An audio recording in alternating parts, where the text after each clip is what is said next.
जाने कितने देवता, ऋषि मुनि, राजा महाराजा और विद्वान इस धरती पर आए और अपने जीवन और विचारों से इसे संपन्न बना दिया। लेकिन इस धरती पर चली आ रही ज्ञान, विज्ञान, धर्म और संस्कृति की धारा को मोड़ देने वाले वे पहले युग पुरुष थे। उन्होंने जन्म इंसानों का लिया था, पदवी उन्हें महात्मा की मिली और सम्मान और दर्जा उन्हें भगवान का मिला। जी हाँ, सही समझे आप, मैं महात्मा बुद्ध की बात कर रहा हूं।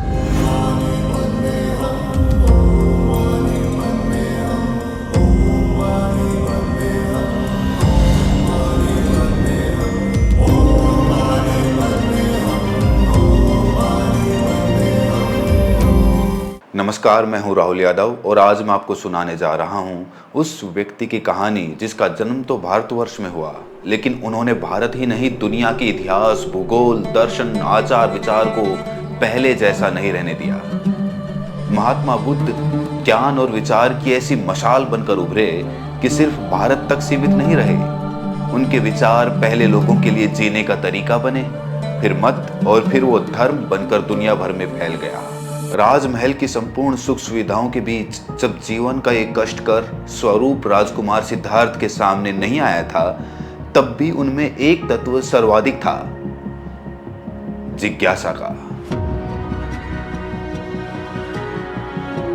जिज्ञासा सवाल में बदलती है, सवाल तर्क में परिणित होता है, तर्क अपनी कसौटी पर विश्वास को छानता है और उसमें से अंधविश्वास को अलग कर देता है।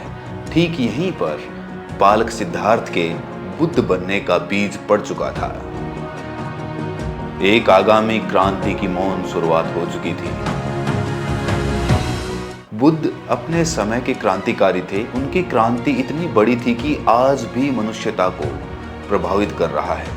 बुद्ध अपने घर से निकलने के बाद ज्ञान के लिए बहुत भटके, मगर उन्हें ज्ञान मिला भी तो कहाँ? ना काशी में, ना प्रयाग में, ना राजधानी में, ना जंगल में, उस गया में जो जिंदगी नहीं, मृत्यु के संस्कार, पिंडदान के शहर के रूप में मशहूर था। तो इस गया में एक पीपल के पेड़ के नीचे बुद्ध निर्वाण या ज्ञान पाते हैं। इसी कारण वो स्थान बोध गया कहलाता है। वहां से वो काशी के पास सारनाथ पहुंचे और जहां उन्होंने अपनी पहली देशना दी और धम्म की स्थापना करी। जीवन चला जाता है, उसके निशान शेष रह जाते हैं। बुद्ध के जाने के बाद जो व्यापक रिक्तता या खालीपन पैदा हुआ, उनके फॉलोअरों ने उसे उनके रेलिक्स यानी कि अवशेषों से भरा। जिन्होंने बुद्ध को रूबरू नहीं देखा था या जिन जगहों पर बुद्ध जा नहीं पाए थे, उन सब के लिए बुद्ध के अवशेष बुद्ध से कम नहीं थे। बुद्ध के 3 तरह के अवशेष मिलते हैं। पहला शारीरिक यानी कि बॉडीली रेलिक्स, इसमें बुद्ध के शरीर की राख या उनके बचे हुए अंग आते हैं। दूसरा पारिभौगिक यानी कि कॉन्टेक्ट रेलिक्स और तीसरा उद्देशिक या धम्म रेलिक्स। यहाँ प्रश्न ये भी उठता है कि जिस बुद्ध ने जीवन भर त्याग किया, राजपाट छोड़ा, परिवार छोड़ा, वे शिष्यों को अपने अवशेषों के संग्रह और उसके दर्शन के बंदोबस्त का निर्देश क्यों दे रहे हैं? असल में यही सवाल हमें भी इस कहानी तक लेकर आ गया। बात तब की है जब बुद्ध 80 साल के हो चुके थे। वे जीवन भर गतिमान रहे, जड़ नहीं रहे। ऐसे में ये कहां संभव था कि वे बैठे बिठाए महापरिनिर्वाण को प्राप्त होते? दुनिया अभी इससे अनजान थी, पर उन्हें ये मालूम था कि ये उनके जीवन की आखिरी यात्रा है। आनंद का रोल बुद्ध के जीवन में, उनके जीवन के आखिरी क्षणों में बहुत महत्वपूर्ण हो जाता है। उनकी आखिरी जर्नी में उनका मेंशन आता है बहुत प्रोमिनेंटली, और वो इस कॉन्टेक्स्ट में भी आता है कि वो सबसे आखिरी बुद्ध के शिष्य थे जिन्होंने अरक्षेप, जिन्हें एनलाइटमेंट प्राप्त हुआ था। आनंद और भगवान का संबंध कैसा है?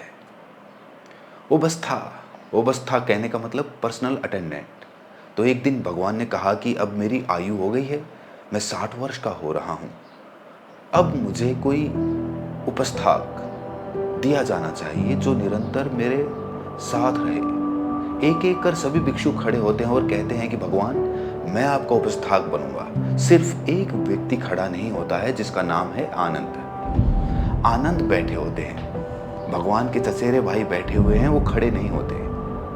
तो उन्होंने आनंद की ओर देखा तो आनंद खड़े हुए कि मैं भगवान का उपस्थाक बन सकता हूं, लेकिन मेरी कुछ शर्तें हैं। एक शर्त कि भगवान, कोई आमंत्रण यदि मेरे पास आए और मैं उस आमंत्रण को स्वीकार करूं तो उस आमंत्रण को आप स्वीकार करेंगे, वरना मेरी कौन सुनेगा। भगवान ने कहा ठीक है, मैं स्वीकार करता हूं। और एक बात, आप अपने भोजन में से मुझे भोजन नहीं देंगे। क्यों? जाहिर सी बात है कि और भिक्षु ये ना सोचे कि आनंद ने ये काम इसीलिए चुना कि आनंद को अच्छा भोजन मिलेगा। आप मुझे जहां आपको आमंत्रण मिलेगा वहां हर जगह नहीं ले जाएंगे, ताकि और लोग ये ना सोचें कि आनंद ने ये काम इसीलिए स्वीकार किया है कि आनंद भगवान के साथ भोजन के लिए जाना चाहते हैं। आप मुझे श्रेष्ठ चिवर, अच्छा चिवर चुनकर नहीं देंगे। मैं जो वस्त्र भिक्षा मांग कर ले आऊंगा, मैं वही वस्त्र पहनूंगा। तो कितनी सुंदर कथा है कि एक चचेरा भाई अपने भाई का उपस्थाक रहता है और जीवन का उसे कोई लोभ नहीं है। वो कितनी शर्तें भगवान के सामने रखता है कि किसी के मन में कभी ये ईर्ष्या ना हो कि ये मैंने लाभ के लिए किया। बुद्ध की जीवन यात्रा का फल अब गंगा की मध्य और निचली घाटी के इलाकों से होते हुए मिथिला और नेपाल की तराई तक फैला हुआ था। वे लगातार घूमते हुए ज्ञान बांटा करते थे, सिवाय चातुर्मास या वर्षा ऋतु के, जिसे बुद्ध का वर्षावास कहा जाता था। वैशाली की बाहरी सीमा पर बसे बेलवा गांव का वर्षावास बुद्ध की अंतिम यात्रा का प्रस्थान बिंदु साबित होता है। यात्रा अब तक निष्कंटक चल रही है, पर काल को आगामी आहट का आभास भी तो देना था। बुद्ध बीमार पड़ गए। उनके शिष्यों ने काल की इस कुंडी की ध्वनि नहीं सुनी। बुद्ध मुस्कुराए, अपनी संकल्प शक्ति से अपने को स्वस्थ किया और अगले पड़ाव चपाल चैत्य पहुंच गए। बुद्ध जानते थे उनका जाना इस दुनिया और विशेषकर उनके शिष्यों के लिए एक सदमा होगा, पर यदि आगत की पूर्व सूचना दे दी जाए तो वो बचे हुए समय में अपने को इसके लिए मानसिक रूप से तैयार कर पाएंगे। बुद्ध समझ गए थे कि महापरिनिर्वाण की घोषणा का सही समय आ गया था। उन्होंने अपने अभिन्न शिष्य आनंद को याद किया। आनंद बुद्ध के साथ 2.5 दशक से हैं। वे बुद्ध के इतने निकट हैं कि अक्सर उनके बात कहने से पहले समझ जाते थे। तो बुद्ध ने आनंद को बुलाया। बुद्ध उनसे कहते हैं कि तुम बोलो तो मैं इस धरती पर तब तक रह सकता हूं जब तक ये धरती रहेगी। बुद्ध की बात बोलने से पहले समझ जाने वाला आनंद आज बोलने के बाद भी नहीं समझ पा रहा था। यहाँ प्रश्न ये उठता है कि बुद्ध ने आनंद से बात क्यों कही, कि वो स्वयं कहते हैं बुद्ध की मैं चाहूं तो अनंत काल तक जी सकता हूँ। शरीर जरा, ये इसका क्षय होगा, इसका उनको ज्ञान है। ये शरीर अब मेरा साथ नहीं देगा। 80 वर्ष तक इस शरीर ने बुद्ध का साथ दिया है, अब उसे जाना है, इसका क्षय होगा, क्षरण होगा। और आखिर में बुद्ध ने मारा से कहा कि चिंता मत करो, 3 महीने के अंदर मैं महापरिनिर्वाण को स्वीकार कर लूँगा। मारा खुश था, उसने बुद्ध को महापरिनिर्वाण के लिए राजी कर लिया था और इसकी आनंद के सामने घोषणा भी करा ली थी। बुद्ध नहीं होंगे तो मारा के लोभ लालसा का बोलबाला रहेगा। लोग ज्ञान कर्म से ज्यादा भोग की ओर परिणित होंगे, पर मारा बुद्ध के एक और निर्णय को जानता नहीं था। बुद्ध अपने नहीं रहने की आगामी स्थिति में अपने ज्ञान को विस्तार देने के लिए, अपने अवशेषों के सुरक्षित संग्रह और जनमानस के लिए इसके दर्शन की व्यवस्था कराने का निर्णय ले चुके थे। चपाल चैत्य में अपने महापरिनिर्वाण की घोषणा कर बुद्ध अपने भिक्षुओं की टोली के साथ आगे बढ़ रहे हैं। वे एक पल के लिए वैशाली को पलट कर निहारते हैं और फिर आनंद से कहते हैं, हम पश्चिम की तरफ जा रहे हैं आनंद, पश्चिम जिधर सूर्य अस्त होता है। वैशाली को मैं अब कभी नहीं देख पाऊंगा। असल में बुद्ध के महापरिनिर्वाण लेने के निर्णय की बात वैशाली में फैल गई थी। उन्हें लगा कि वे कभी बुद्ध को देख नहीं पाएंगे। पूरा शहर बुद्ध की इस अंतिम यात्रा में उनके पीछे चल पड़ा। लोगों के इस विशाल हुजूम के साथ चलना संभव तो नहीं था। बुद्ध लोगों को लौटने के लिए कहते हैं, पर लोग उनके महापरिनिर्वाण की बात से इतने दुखी हैं कि वे लौटने को तैयार नहीं हैं।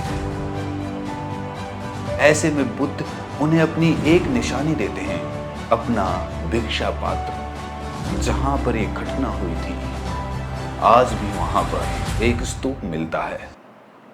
और ये स्तूप कोई छोटा मोटा मामूली स्तूप नहीं है। ये अब तक मिले दुनिया भर के तमाम स्तूपों में सबसे विशाल स्तूपों में से एक है। ऐसा कहा जाता है कि बुद्ध का वो भिक्षा पात्र उस स्तूप के अंदर अब भी सुरक्षित है। मिट्टी का जो भिक्षा पात्र है वो 45 वर्षों तक उनके पास था। ये कल्पना करना कि एक ही पात्र, उसी पात्र में उन्होंने भिक्षा की। आज मिट्टी का एक पात्र हम अपने घरों में, जो चाय का प्याला होता है, घड़ा होता है, उसको कुछ दिनों में गिरा देते हैं, टूट जाता है। जब वो भूमि पर भी रखते होंगे, जमीन पर रखते होंगे, तो अवेयरनेस कितनी रही होगी। तो जो विपश्यना करते हैं, एक सांस के साथ अवेयर होना, तो ऐसी तपस्या, ऐसा अवेयरनेस कि वो पात्र उनके हाथ से कभी गिरा नहीं।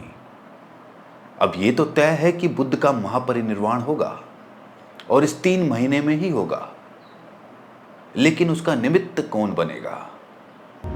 बुद्ध अपने शिष्यों के साथ वैशाली से विदा ले चुके हैं। कुछ हफ्ते में वे हंतगांव, हथीगांव, भोगनगर, बंगांव होते हुए पावा पहुंचते हैं और वहां एक आम के बगीचे में उनका डेरा डाला जाता है।